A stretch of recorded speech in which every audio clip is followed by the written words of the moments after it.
வெண்ணிலவு சாரல்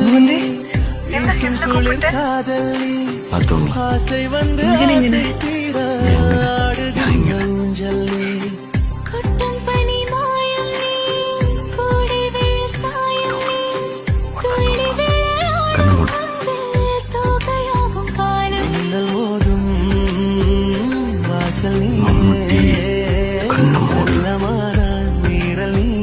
நெஞ்சமேகும் தேடல் நீ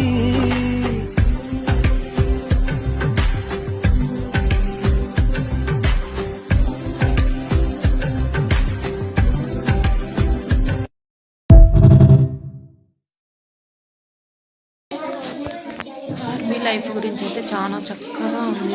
మొత్తం మూవీలో ఎలా ఉంటుందో మా లైఫ్లో కూడా అలాగే జరుగుతూ ఉంటుంది. ఎండింగ్ పాయింట్ ఒక్కటి అలా అందరి లైఫ్లో జరగదు, ఎక్కడో ఒక్కరికి 100కి 1